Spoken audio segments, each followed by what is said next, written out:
Y el siguiente ponente es Gregorio Garretero Hernández, jefe de servicio del Hospital Universitario de Gran Canaria, doctor Negrín. Yo lo primero agradecer a Enrique Herrera. Yo como José Carlos, cuando era entre R1 y R4, mis referentes fueron Miguel Armijo, que lo ha sido toda mi vida en mente, y Enrique en presencia. Sigo siendo residente, soy R37 y sigo admirándole. En fin, a mí me ha tocado un tema que yo creo que roza lo futurólogo con lo escatológico. ¿A dónde vamos? Yo no lo sé. Yo tengo mis opiniones, pero cada uno de ustedes puede tener su opinión y probablemente con más acierto que la mía os podríamos juntar todos e iríamos todos juntos. Lo podríamos someter a votaciones a dónde vamos, como estamos haciendo en el país cada mes o cada año, a dónde vamos, a lo mejor llegamos todos juntos a algún sitio. Porque es que hasta ahora, de donde estamos... ¿Cómo se pasa esto? Perdón. Donde estamos está claro que cualquier dermatólogo madurito llega con un mareo sorprendente. Porque estamos en un punto de 30 años para acá, los que ahora han acabado la residencia y son R7, R8, R9, se incorporan a esto y tienen dudas de que mandan, de si el L23 o el L17. Los que venimos de la cura de Heckermann es que no teníamos ninguna duda, hacíamos lo que podíamos. Y hemos llegado a un punto que es el actual, en el que a base de convertirnos en pseudoexpertos, digo pseudoexpertos porque hemos ido de la mano de la industria, hemos ido detrás, no solo hemos aprendido inmunología, hemos aprendido hasta los nombres de los fármacos, hemos ido detrás, ellos nos han guiado de alguna manera con su buena estrategia, su buen hacer, su apoyo. Pero llegamos a un momento que es el momento actual en el que yo creo que estamos en un momento de parón. Vamos a pararnos, creo que ya hemos tenido una madurez suficiente, hemos experimentado mucho, empiezan a haber ya verdaderamente expertos, como yo veo en la mesa delante en la que estoy compartiendo con ellos, para mí son expertos, y tenemos mucho conocimiento. Vale, ¿hacia dónde vamos? Esto es lo que se me ha preguntado, ¿no? Bueno, este es el momento actual. Hemos aprendido a colocar cada una de las cosas en la fisiopatología, en la vía inflamatoria de la psoriasis. Bien en su parte inicial, bien en su parte media, bien en su parte final. Estupendo. Pues con esto parecía que lo teníamos todo completo. Alguien antes ha hecho una pregunta de la quinta y la sexta fase. No sé si hay quinta, sexta o sexta fase. Hay muchas fases. Porque esto es biología y todo lo que uno encierra en la cabeza limita la biología y los procesos biológicos tienen procesos activos y procesos compensadores. Y cuando se activa en el sistema inmunológico una vía, se compensa con otra. Esto Jern en el año 73, que fue premio Nobel, nos habló de las redes citotípicas. Y el sistema inmunológico no se puede tocar solo una parte, se toca todo a la vez y se tiene que recolocar todo a la vez, o bien inmediatamente o bien en el tiempo. Con esto quiero decir que todavía faltan muchas vías. En la parte inicial, lo que es la inmunidad innata, donde una vez que la piel se enfada por algún motivo, por algún condicionante genético y es capaz de estimular la conjunción de queratinocito y melanocito, la unidad epidérmica es unidad melanocitaria epidérmica. Son inseparables la relación de estas dos células. Una vez que se estimula, pues ya hemos aprendido que ahí podemos bloquear con el TNF. Eso ya lo sabíamos. Pero es que hay otro campo de investigación. O sea, no hemos agotado todo. El primer estímulo que hace el queratinocito es iniciar el proceso. Eso lo hace la IL-6. Ya hay fármacos, el clariquizumab, que están ensayando. Están ensayando eso, sobre todo como venimos heredando nosotros de la artritis. Si el bloqueo de la IL-6 puede ser un paso muy precoz, muy arriba en la cascada, para bloquear todo, que el queratinocito, una vez que intenta estimular, bloquearle ahí. Eso puede ser un paso fundamental para no desencadenar toda la inmunidad innata y posteriormente la inmunidad adaptativa. Pero es que hay otras posibilidades. Una vez que se ha desencadenado esa inmunidad innata, ya tenemos los anti-TNF, los ustekinumab, los IL-23. Parece que se haya agotado todo. No. Primero porque participan más células en el desarrollo de IL-17, como ha señalado Isabel. Pero además porque caben otras posibilidades, que es el nuevo bloqueo de IL-16, que es el que acaba determinando si los linfocitos reguladores dejan actuar a la IL-23 y derivan a IL-17 o no. Si bloqueamos eso, la IL-16, que también la regula el queratinocito, o sea, a pesar de mucha fisiopatología que estemos hablando de muchas citocinas, la célula residente que regula todo esto, el director de la orquesta es el queratinocito, es el que organiza todo, el que manda envío, el que recibe envío, el que respuesta. La IL-6, esa IL-6 que inicialmente fabrica en respuesta al estímulo con melanocitos, el queratinocito también hace que los Treg se inhiban, los T reguladores, que serían los candidatos en ese momento de rotonda, esa es la rotonda, por eso es tan fácil bloquear ahí y tener largos espacios. Es como un guardia civil puesto en una rotonda. Tú pones un guardia civil en una rotonda y su misión es que todo el que pase por la rotonda apartarlo si el coche está mal. Así funcionan las citocinas reguladoras, como son la L12, la 23 y la 12 y la 23, perdón. Distinción de la L17. La L17 es cuando ya han salido de la rotonda, están cada una en su camino y al final del camino tenemos que poner un guardia civil. Necesitamos muchos guardias civiles que constantemente tienen que estar bloqueando la L17. Por eso se escapa, por eso es muy difícil, o más difícil probablemente, hacer la minoración, porque está constantemente efectuando. Necesito mucha actividad para detenerla. Sin embargo, cuando me voy a la fase reguladora, bien, pues en esa fase, la L6, si consigue que el linfocito regulador vuelva a reequilibrar, probablemente bloquearíamos la siguiente cascada, que es la inmunidad adaptativa. Ahí también empiezan a aparecer ya unas nuevas moléculas pequeñas, químicas, los inhibidores de JAK. Y hay otras muchas moléculas que están viniendo actualmente sin nombre, que fundamentalmente lo que hacen es, una vez que el linfocito está activado, independientemente de quién lo ha activado, bloquean su siguiente paso a la fase siguiente de la cascada. O sea que en este punto todavía hay cosas más que investigar y más cosas que estudiar. Otra nueva molécula que está investigando es el nivolumab. Este fármaco lo que hace es, independientemente de por dónde haya venido la activación, una vez que hay linfocitos activados al final de la fase inflamatoria, ya son efectores, él bloquea el linfocito, sea cual sea su clase. Esto es un fármaco que tiene muy buena pinta. Repito, todo esto está en psoriasis, todavía no tenemos nada, pero vendrá. Los JAK son los inhibidores de JAK. JAK es de Janus, el rey bicéfalo. Janus, estas proteínas necesitan dimerizarse, dos caras para poder actuar. El rey Janus era bicéfalo y por eso se les ha puesto el nombre de Janusquinasas. Estas pseudoquinasas son las próximas a introducirse, van a introducirse ya. Tenemos ya el tofacitinib, que está a punto de salir, ya lo utilizamos en las artritis. Y estas moléculas son aparentemente muy cuello de botella, es decir, muchas de las citocinas funcionan, son mecanismos de aviso fuera de las células. Ahora ya tenemos que avisar a la célula. En ese proceso de avisar, si bloqueamos el receptor de ese aviso, pues volvemos a bloquear finalmente lo que queremos evitar, que es que las células no acaben transcribiendo citocinas inflamatorias, que es lo que hacen en la psoriasis y en todos los procesos autoinflamatorios. Estas JAK-quinasas pues están ya en el mercado y probablemente tengan mucho juego. ¿Por qué?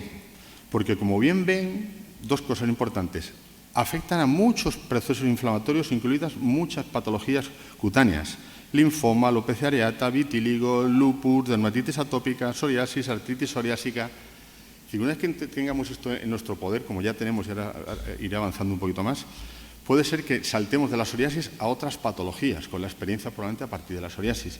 Pero es que además ya algunos de nosotros, creo que aquí hay alguno más que tiene ya un ensayo con TIC2, la nueva TIC2 tiene datos de biológico, es oral. Es una síntesis química y es oral. Y tiene datos de biológico, un biológico moderado, pero de biológico. O sea, ya presenta datos de PASI 75, PASI 90, PASI 100 y consigue unos porcentajes aceptables.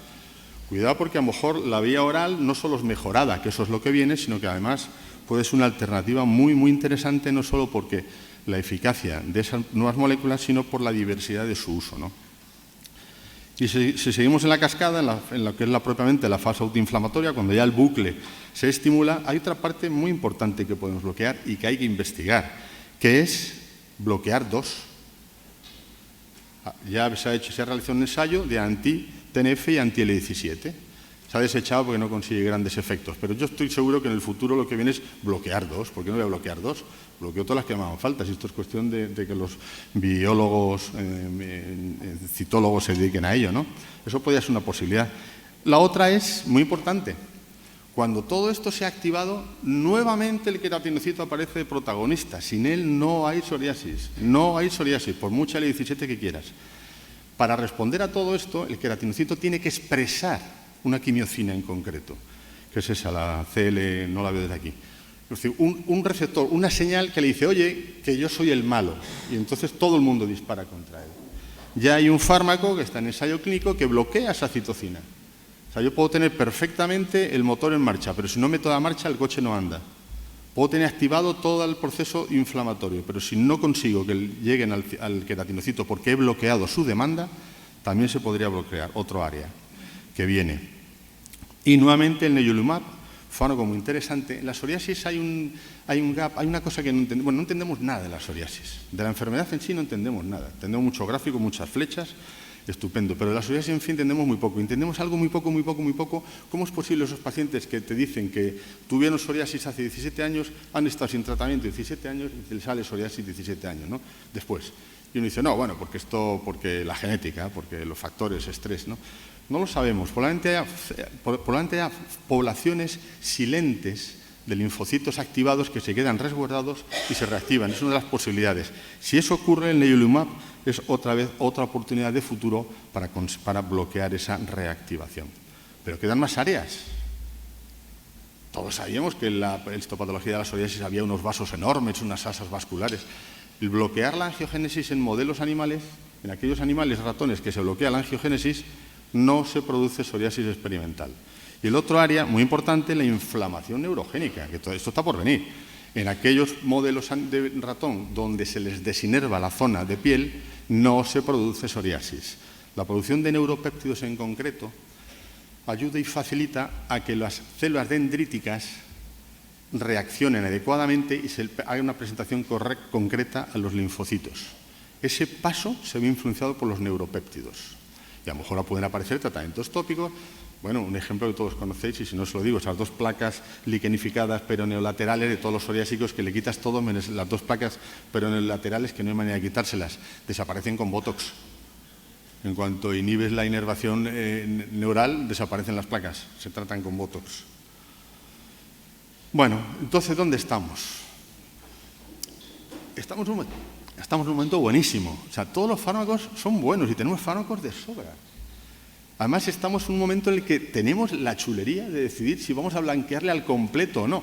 Todavía hay gente que tiene, la maldad de blanquearlos a la mitad, moderadamente blanqueados o parcialmente blanqueados, no blanqueados del todo.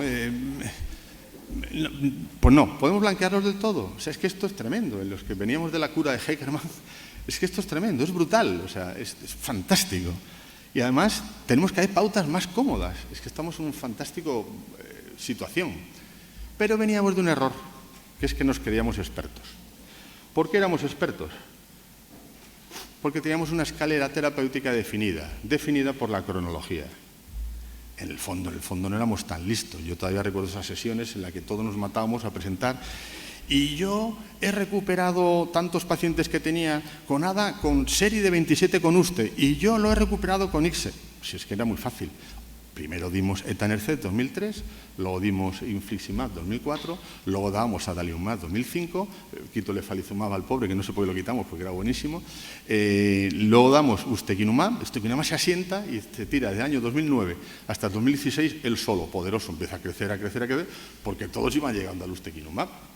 Entonces nos ofrecíamos a los demás como expertos pero si es que no podíamos hacer otra cosa, es que teníamos una indicación obligada. Eso no era experiencia, eso era repetición de acto. La experiencia es la repetición del acto y además un acto reflexivo intelectual, sacando conclusiones. En ese momento es en el que estamos ahora, yo creo. Esta es mi visión. Tenemos que rehacer la escalera terapéutica. O sea, el grupo de psoriasis tiene una responsabilidad brutal a partir de ahora. Aprovecho la coordinadora. Alguien ha planteado, y nos lo plantean a nosotros, a todas las charlas que yo voy, bueno, ¿y tú por cuál empezarías? ¿Tú por cuál harías? Esto hace 2 años estaba chupado, por el último que tenga. Qué listo soy, joder, es que soy listísimo, de verdad. Además, tengo una experiencia de 7 Ixekizumab y 9 Secukinumab. Es que ahora tenemos una visión esferoidal. Ahora el R7, R8 que se introduzca en la psoriasis, dice, glup, ¿y qué mando de entrada? ¿Y si me falla? ¿A qué cambio? Es que, entonces el grupo de psoriasis tiene que empezar trabajos, como ahora explicaré, para ver por dónde empezamos. Es decir, son los expertos los que tienen que dar respuestas. No la industria, que a base de ponerte el nuevo en la escena, pues sabes que tienes que dar el nuevo. Ahora todavía estamos en la última fase de que el nuevo hay que dar el nuevo. Ya veremos si hay que dar el nuevo o no hay que dar el nuevo, ¿no? Y el mantenimiento, pues hay que minorar, no lo sabemos. Oye, ¿y si los orales funcionan de maravilla? Y dentro de un tiempo nos planteamos hit and run, lo que ya planteamos en su día con el Lefalizumab y el Inflixi. ¿Blanqueamos? Y una vez blanqueado, que era muy rápido el Inflixi, seguíamos con el EFA. Hit and run, corre con algo más tranquilo. ¿Y si pasamos de un biológico a un oral? si tenemos datos, no lo sé. Esto, por ahí tenemos que investigar, ¿no? Por ello hay que hacer nuevos trabajos. Y aquí el encargo fundamental de trabajar en la psoriasis en la Academia Española de Dermatología es el grupo de psoriasis, o sea que la coordinadora que se ponga las pilas, ¿no?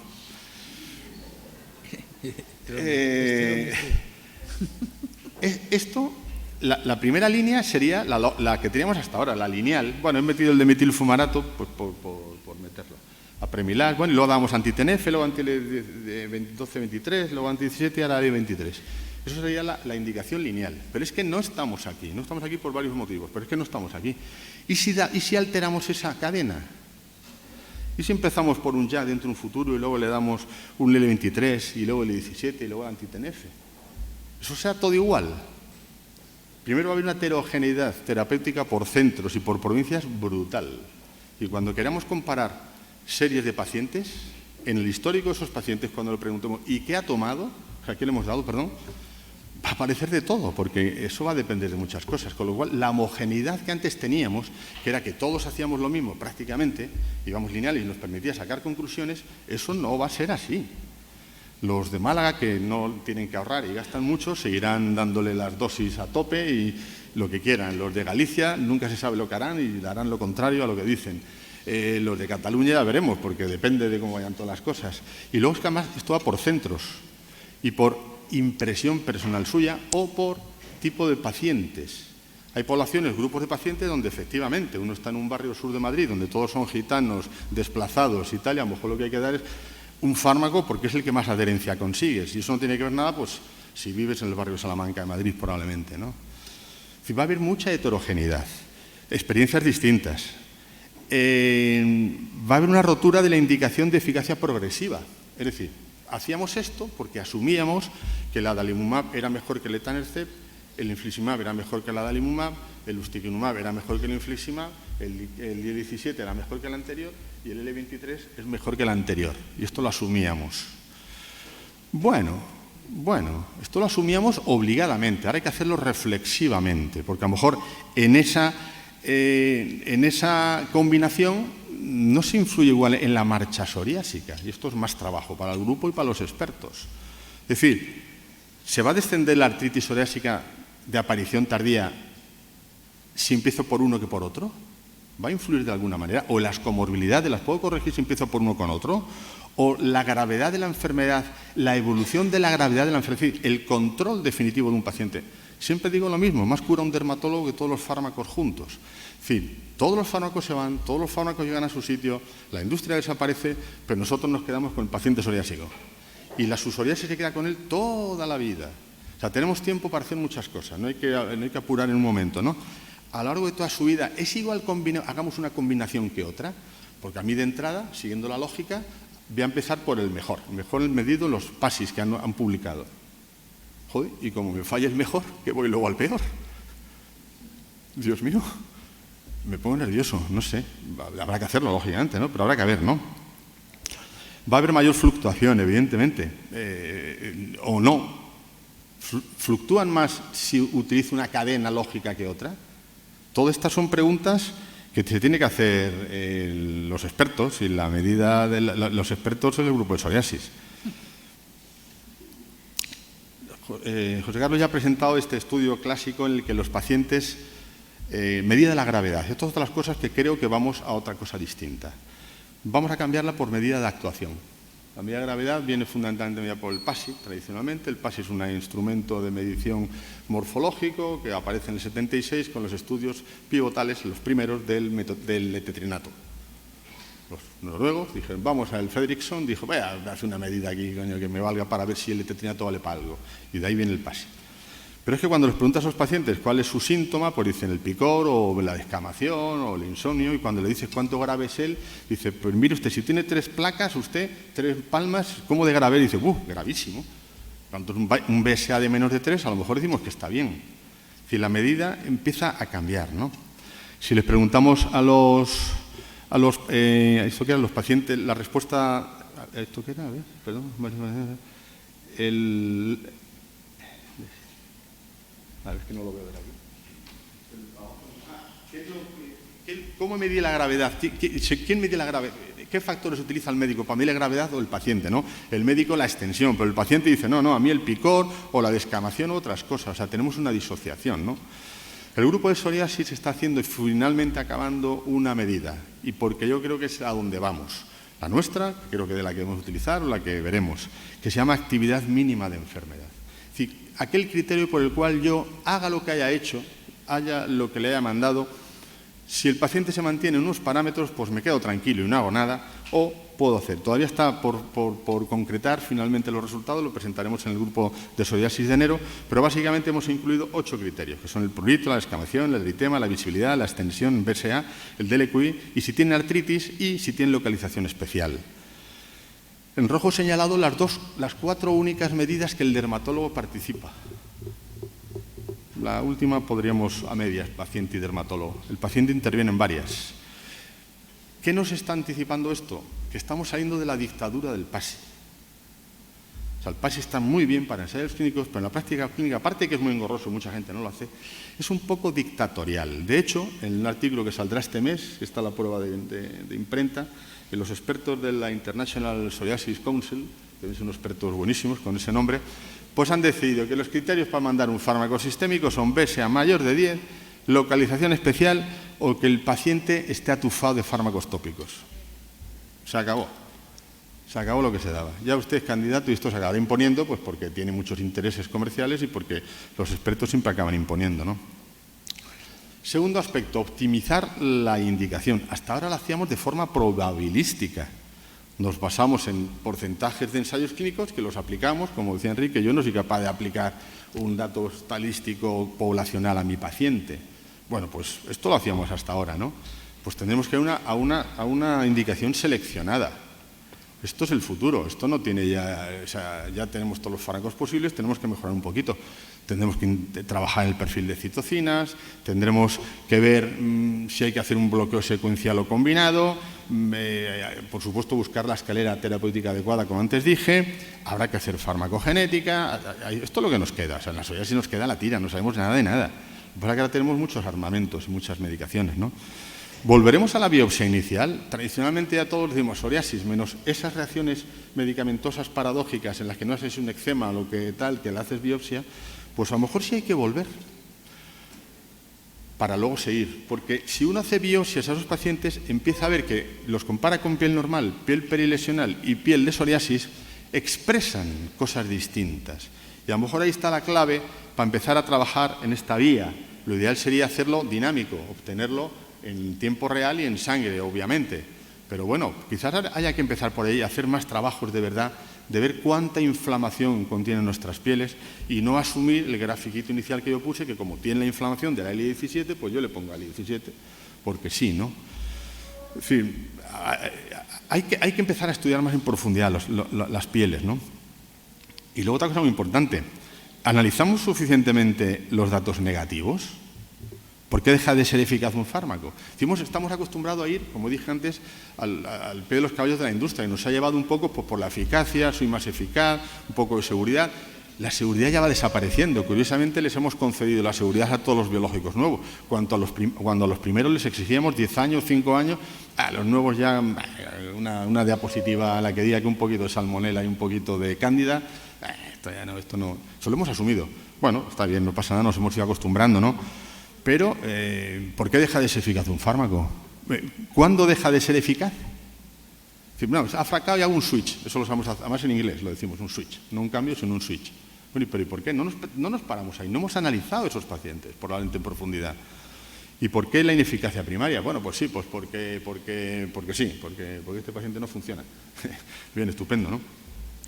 Esto no lo podemos hacer con el conocimiento actual, es imposible. O tendríamos que hacer unos diseños de estudios ad hoc monstruosos, de miles y miles. Esto no es asumible desde el punto de vista del coste de esos estudios, ni es asumible por el interés que pueda tener la industria y no es asumible por un grupo, un centro que quiera hacer algo, ¿no? Sin ninguna duda, donde vamos es a la interpretación de grandes datos, vamos al Big Data.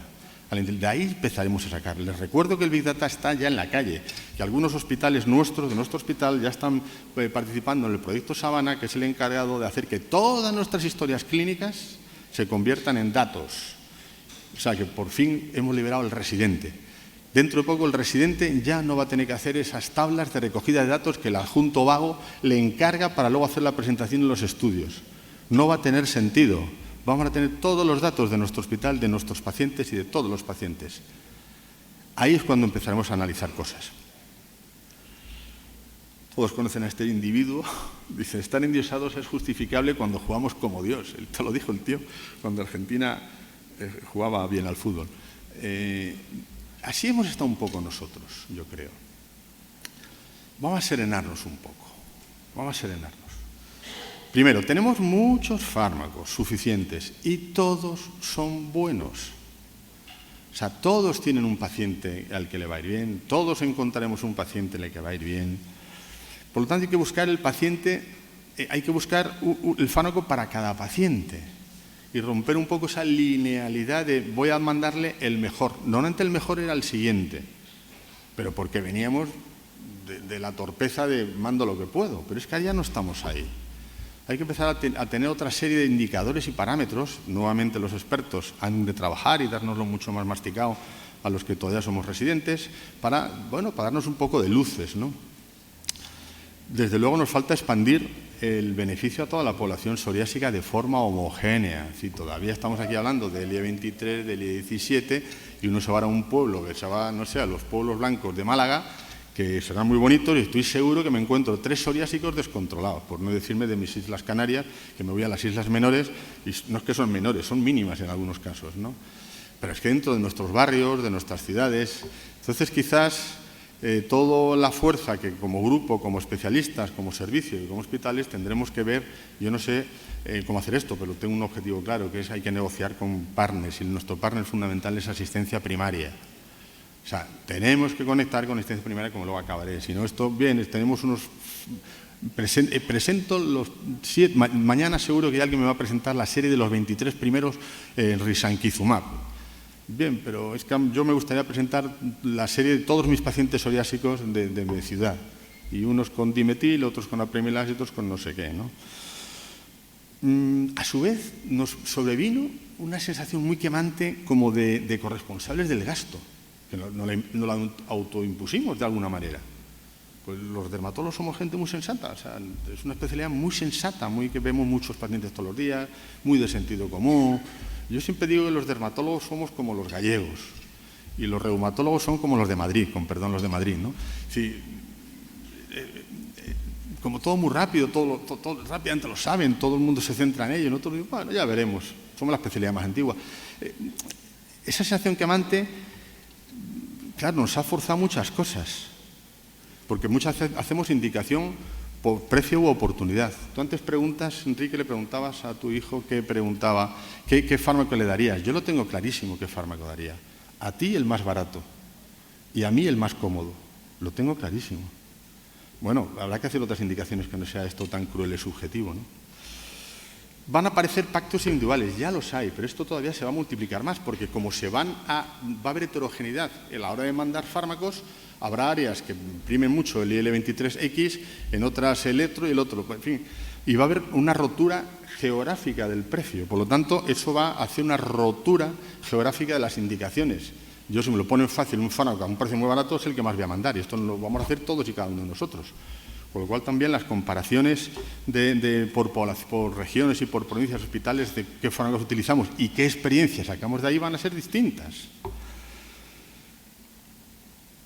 Yo introduzco un concepto que yo ya he introducido en mi servicio, el riesgo compartido. Yo creo que tenemos que ir necesariamente para liberarnos de este espíritu de trileros que tenemos a veces de más barato para aquí, más barato para allá, ir a este concepto u otro mejorable, que seguramente los farmacoeconomistas lo mejoran. Yo ya tengo un par de negociaciones con dos laboratorios y voy a riesgo compartido. Si yo le pongo el fármaco, ya por lo tanto me da igual si induzco, si no induzco, si dejo de inducir, si le achaco al siguiente la inducción o no. Si me funciona y lo mantengo, se lo pago a los 24 meses. Si no, no le pago nada. Y si vamos a los 12 meses, si no lo mantengo, le pago solo el 30%. Y se basa en un concepto muy claro. ¿No son tan buenos estos fármacos? ¿No tienen tanta persistencia? Pues vamos a beneficiarnos los dos. Yo empiezo por el que tú me dices que vas a mantenerme, independientemente del precio, porque a la larga va a ser mucho más barato. O sea, tenemos que salirnos también de esa dinámica, hacia ahí vamos. Cuidado, la psoriasis pierde exclusiva. Amigos, Han aparecido ya los atopófilos, los hidrosadenófilos, los oncocutanófilos y dentro de poco van a aparecer los yacófilos. La alopecia areata, el vitíligo, etcétera, etcétera, etcétera. O sea, va a haber aquí mucho, en fin, pero muchos más. Algunos de nosotros ya estamos en ensayos de prurigo nodular, de urticaria crónica, de alopecia areata y vienen otros de eczema crónico de manos, de acné, de rosácea. O sea, todas las patologías inflamatorias, sean autoinflamatorias o no sean autoinflamatorias, crónicas, que tenemos en dermatología, van a acabar en uno de estos nuevos fármacos, bien biológico o no biológico, vamos a llamarlos nuevos fármacos. Porque las vías JAK y las que vienen después de las vías JAK, que son las vías STAT, una vez que la citocina llega a la membrana, estimula y da señal a las JAK. Las JAK se tienen que juntar y avisar a otro que hay ahí abajo antes del núcleo, que son los STAT. Esos son los que se incluyen en el núcleo y dan la orden realmente de transcripción o no transcripción. Esa vía también está abierta y esa diana es todavía más cerca del núcleo, con lo cual probablemente sea mucho más certera. A lo que voy, van a venir un montón de cosas. Si la psoriasis pierde perspectiva, ¿qué va a pasar? Que vamos a compartir tiempos y espacios. Este lujo que hemos tenido los psoriasófilos de ser figuras emergentes, emergidos y expertos y pseudoexpertos, básicamente porque nos han apoyado mucho en la industria y por nuestro esfuerzo y estudio, en muchos casos, pues primero muchos van a cambiar de bando, porque sí es verdad que, por ejemplo, el grupo psoriasis yo estoy convencido que como fue el pionero en poder ofrecer a alguien que se agrupara para indicar fármacos biológicos, pues han venido mucha gente, pero yo no estoy convencido que todos los psoriasófilos realmente tengan interés por la psoriasis y sí lo tengan por los fármacos nuevos. Pues probablemente haya fugas a otros grupos, ¿no? Y el grupo de psoriasis pues se va todavía a depurar y a concentrar, a hacerse mucho más potente, porque sí que es verdad que los que queden tendrán que trabajar mucho y serán mucho más expertos de verdad porque trabajarán en ello, ¿no? Hay tanto experto emergente que ya empiezan a haber cosas que se oponen a la consecución de recursos. Teníamos un bioadader, ya hay un bioadatop. El bioadatop, solo yo estoy de psoriasófilo. El resto no tiene que ver nada con la psoriasis. Y yo me voy. O sea, que dejo ahí un juego. Vale, el bioadatop ya empieza a tener recursos. La industria va a empezar a meter ahí pues, empuje y dinero, ¿no? Nuestra reunión de psoriasis, que es anual, esto es una cosa que, ¿a dónde vamos? Ya que está aquí la coordinadora, yo le diría que se aumentase el título. Y ese otro más bonito, y dermatosis inflamatorias inmunomediadas. Dar la opción a que sea realmente la reunión donde no solo se hable de psoriasis, que se tiene que hablar de psoriasis, porque es la expresión máxima del grupo de psoriasis, sino que recoja esas otras inquietudes de manejo de fármacos, porque es que muchos laboratorios comparten psoriasis, comparten dermatitis atópica y comparten muchas de las otras moléculas. Entonces yo creo que de una forma suave, inteligente, a lo mejor sería un momento oportuno de abrir un poquito ese grupo e ir hacia allí, hacia donde vamos. Esta reunión y la formación de esta cátedra creo que es muy expresiva. Enrique ha sido inteligente, ha dicho, bueno, es que no vamos a hablar de psoriasis, psoriasis ha sido la locomotora, pero vamos hacia más, vamos hacia una recuperación de la dermatología. Ahora ya estoy escatológico, porque es que el aumento, toda esta aparición de fármacos va a hacer un aumento del peso hospitalario de la dermatología brutal. Hasta ahora hemos sido prudentes, éramos los terceros en gastos respecto a reumatología y a digestivo, nosotros humildemente los terceros. En primera liga jugaban los oncólogos y los oncohematólogos. Pero es que cuando asumamos no todas las patologías en las que tienen fármaco biológico, el acné, la alopecia areata, la dermatitis atópica, o sea, el poder, entendido el poder, ese poder tan español de las gestiones de los hospitales, que yo soy el que más gasto, que es como se sigue utilizando esto, va a aumentar sorprendentemente, ¿no? Claro, cuidado que las consultas privadas la estructura va a cambiar. O te asocias a alguien que pueda proveer estos fármacos, o en la calle, ¿cómo voy a tratar una alopecia areata, un eczema crónico de manos, una urticaria crónica, un prurigo nodular, una psoriasis, cuando todo esto se extienda y sean fármacos de uso habitual en hospitales? O sea, nuestra especialidad va a cambiar mucho, va a cambiar muchísimo. Por lo tanto, lo primero que propongo es, creo que tenemos que ir hacia allí, modificar las estructuras de nuestras consultas. No puede ser, ha surgido aquí un montón de veces que los tiempos nos delimita. Seguimos con el chip de estos acné un minuto y a la calle otro. Con esta nueva introducción de fármacos, ¿hacia dónde vamos el conocimiento fisiopatológico? ¿Hacia dónde vamos el tiempo que tenemos que dedicar? Tenemos que tener más tiempo. Propongo el modelo Reuma, todos sabéis cuál es. trabajo mucho, 20 minutos por paciente, 30 minutos por paciente, pacientes al día 14, 15. Se acabó la presente historia, lista de espera 3 años. Se acabó. Aquí no hay nada más que hacer. Aquí no hay nada más que negociar. Esto hay que hacerlo. Y esto los jefes, las jefaturas tienen que responder. Bueno, va a haber una multiplicación de figuras en los servicios. Yo no sé si va a caber tanto gallo en el gallinero. Porque hasta ahora los psoriasófilos éramos los señoritos, nos llevaban a todos los sitios, pero es que ahora va a ir todo el mundo a todos los sitios, como esto sigue así. Yo no sé, van a tener que contratar dermatólogos parias para que pasen el cupo, para que quiten los carcinomas o celulares, para que traten las queratosis actínicas múltiples de los pacientes mayores de 85 años, o sea, toda la población. Porque no vamos a estar en advisories, en reuniones, jornadas, congresos, reuniones de expertos, charlas. No va a haber tanto tiempo. O sea, los jefes de servicio tenemos que reestructurar muchas cosas aquí, porque es que ahora va a haber mucho gallo aquí. En ese a dónde vamos, yo creo que debemos de potenciar, y el que no lo tenga, hospital de día dermatológico. Fundamental. El infliximab fue, el que no se enganchó en el infliximab está a tiempo todavía, porque vienen más intravenosas. Fármacos de los que vienen no son orales, no son subcutáneos, son intravenosos. Yo ya estoy en ensayo con un intravenoso. Para esta patología o para otras. Y además luego vienen los oncocutanófilos. Ya estamos dando la adyuvancia de los anti-PD1 y vendrán los anti-PLD1. O sea, como poder estratégico y hacia donde tenemos que ir es fomentar el hospital de día. El que no lo tenga que empiece a recuperarlo de alguna manera. Y luego, necesariamente, si esto sigue así y nos asentamos, nos profesionalizamos y nos serenamos, necesitamos de una estructura específica dentro del servicio para estudios, investigación y ensayos clínicos. Esto no puede ser a costa de que el R4 dedica un tiempo, el adjunto dedica los fines de semana y luego... No. O bien el hospital nuestro o la cátedra o los que digáis universitarios lo ofrece, o necesariamente los servicios de dermatología tienen que contar con una estructura donde hay que hacer estudios. No hablo de ensayos clínicos que van a desaparecer desde que aparezca el Big Data, se van a limitar muchísimo, sino para analizar todos esos datos. El paciente, y voy acabando.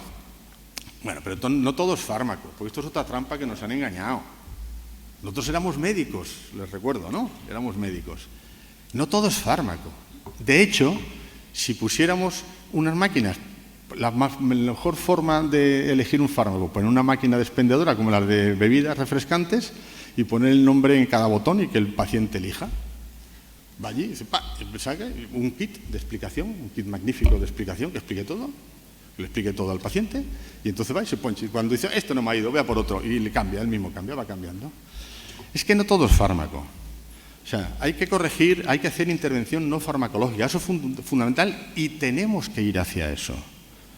Si hay que hacer un autocontrol del estilo de vida de los pacientes, de sus vidas saludables. Si no evitamos factores de provocación de psoriasis o de provocación de falta de salud, es inútil darle el IL-23, no tiene ningún sentido, estamos meando fuera el tiesto. Esto lo hemos tenido muy cortito, tenemos que ir hacia ahí, hacia crecerlo, modificar los factores de riesgo, fundamental. Comodidad y vía de administración, esto es fundamental, esto va a ser algo que sí que nos va a determinar probablemente muchas veces la indicación de un fármaco por el estilo de vida del paciente, es decir, comerciante que está en toda Andalucía, occidental y oriental, viajando constantemente y que yo no tengo tiempo de ir a la farmacia.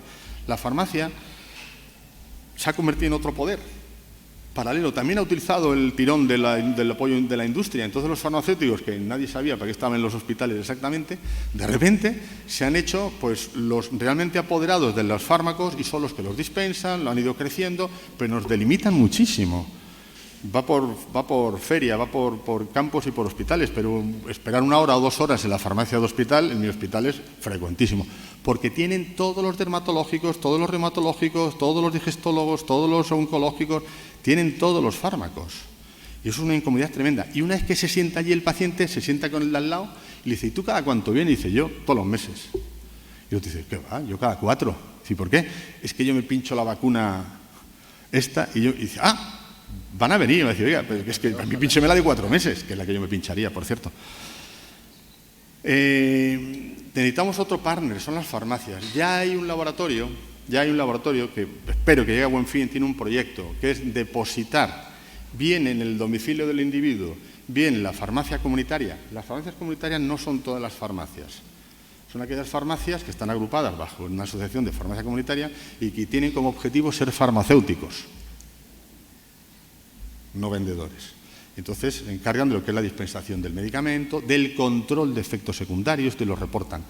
Esto está facilitado, puede estar más facilitado en aquellas comunidades como la mía, donde estamos trabajando para que la receta electrónica con la cual yo conecto, hay un campo que es de farmacia. Ellos tienen que participar en la notificación de efectos adversos. Es parte de su profesión. O sea, tenemos que ir aflojando. Es que nos dedicamos a esto y somos farmacólogos, pediatras, para el colesterol, para no sé qué, que al final no morimos. Tenemos que aflojar. Vamos a aflojar. Vamos a ser nosotros los directores de una orquesta. Ese laboratorio, espero que ese proyecto que sea el inicio de otros muchos, pero en fin, y si no, a través de la receta electrónica se puede jugar, se pueden hacer cosas.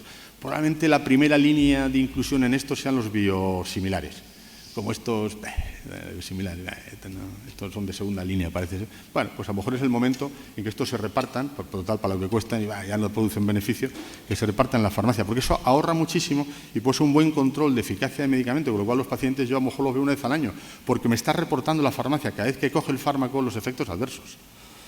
Y luego hacer un equipo. Si no hacemos equipo, esto es imposible. Esto de las figuras únicas y exclusivas, bueno, cuando eres muy listo, muy inteligente, muy Superman, yo como sigo siendo R37, pues no he conseguido llegar a esta situación.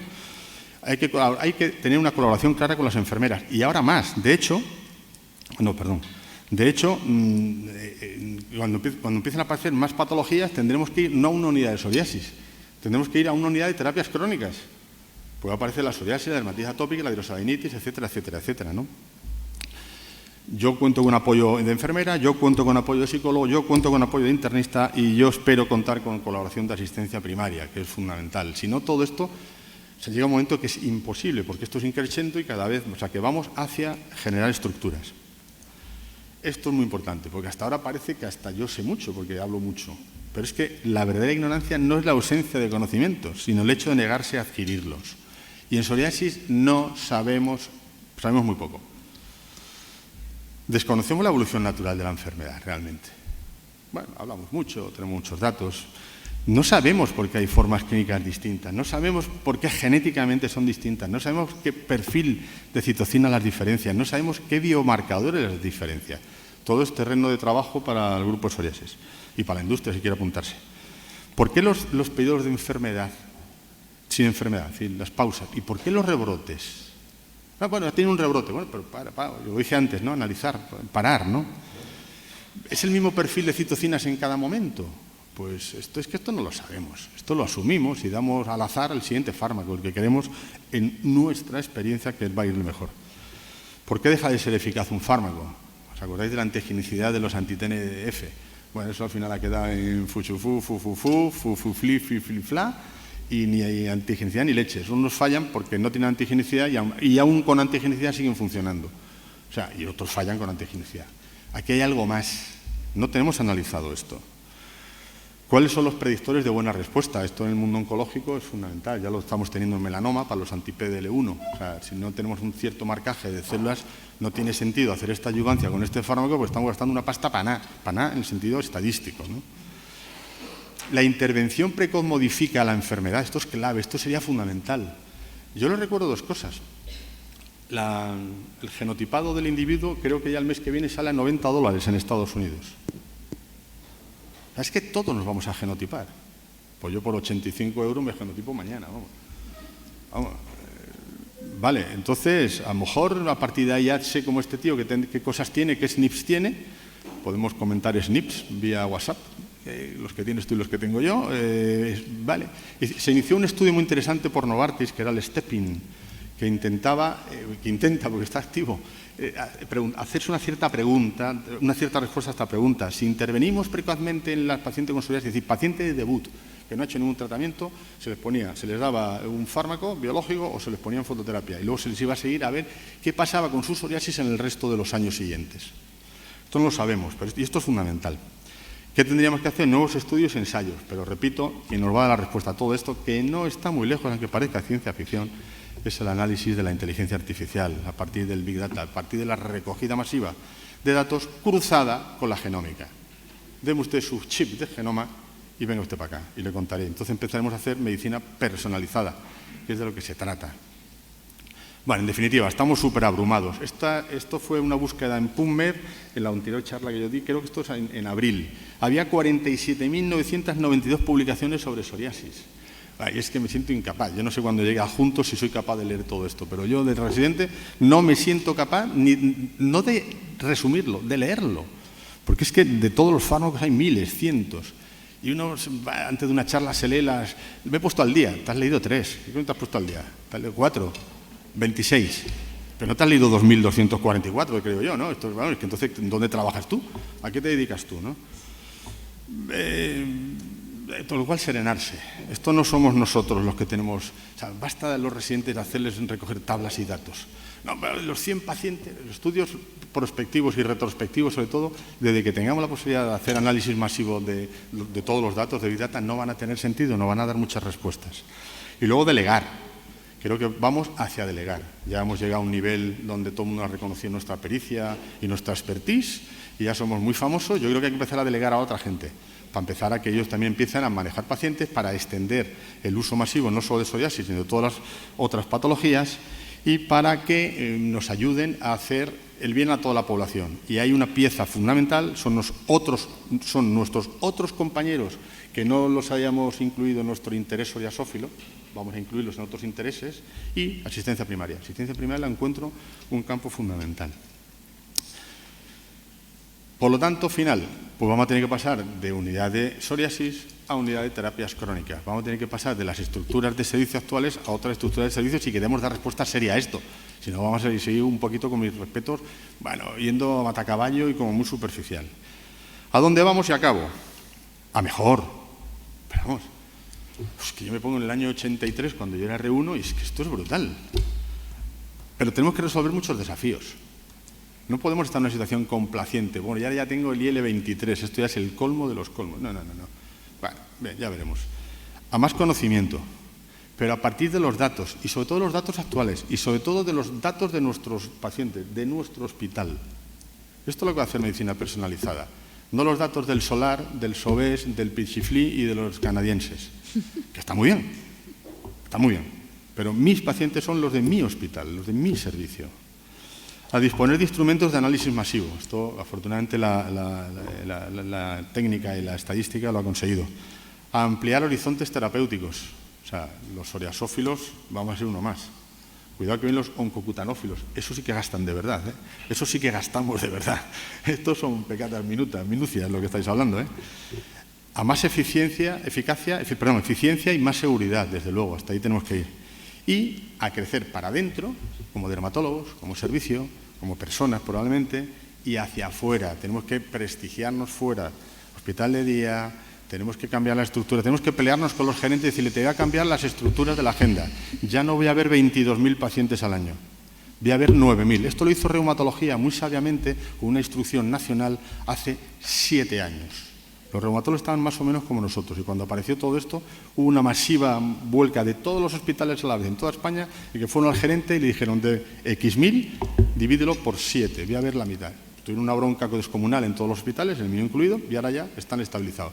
15 pacientes al día y ahora les ha venido, tampoco os ven que les ha venido el siguiente síndrome, que es el síndrome del paciente objeto. Una de las quejas que tienen las asociaciones de pacientes en reumatología es que se sienten objetos porque van a las consultas y solo están rellenando datas y tablas para los estudios y los ensayos clínicos. Entonces, bueno, ni lo uno ni lo otro, ¿no? Pero en fin. Bueno, y con esto, pues muchas gracias, Enrique, nuevamente, por toda tu trayectoria y por haberme traído. Muy bien. Muchas gracias, Goyo. Vamos, si alguno quiere hacer alguna pregunta. De luego lo que queda claro es que nos has dado una lluvia de ideas y lo que tengo seguro es que seguro que en una de estas sale de a dónde vamos. O sea, estoy convencido porque has tocado todos los palos. O sea, no se puede hacer una lluvia de ideas mejor. Así que enhorabuena. ¿Hay alguien que quiera hacer alguna pregunta? No, un comentario, porque preguntas a mí no, coméntenle usted lo que quiera. O comentario.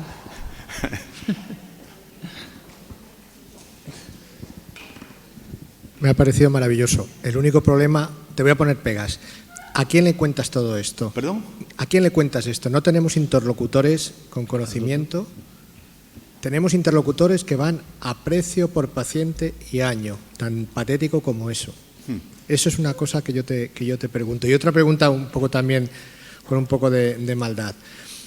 La enorme eficacia de los fármacos de los que vamos a disponer y ya disponemos no puede ser un factor perjudicial para el desarrollo de todos esos nuevos fármacos que seguro que alguno te has inventado y nos lo has colado porque no habíamos oído en la vida. No. Es el pipeline actual. Pero te quiero decir, ¿a ti no te parece que cuando la porción del pastel se estrecha tanto, igual no es rentable desarrollar todo este conocimiento? Bueno, ten en cuenta, vale, gracias porque llevas razón. Primero interiorizarnos. ¿A quién se lo cuento? A todos estos señores, a todos mis colegas, mis queridos colegas. Es que nos falta un acto de conversión. Somos la especialidad más rentable del hospital con diferencia. Con diferencia. O sea, vemos lo que cobramos por mes, derivado a pacientes que vemos, suele salir entre 3 y 4 euros por paciente. O sea, váyanse a un hospital de Asís o de Adesa, que les van a pagar 18 euros por paciente. O sea, tenemos que mentalizarnos de una vez por todas. ¿Con quién hablo? Primero el jefe de servicio. Y segundo, hay que pelearlo con la gerencia. Esto hay que pelearlo. Y hay que pelear la academia, y hay que pelearlo todo, pero bueno, todos a la vez. No sé cómo se hace. Sí, la aparición de... Pero ten en cuenta que el tema es que están abriendo las dianas. Yo tengo un ensayo ahora de prurigo nodular.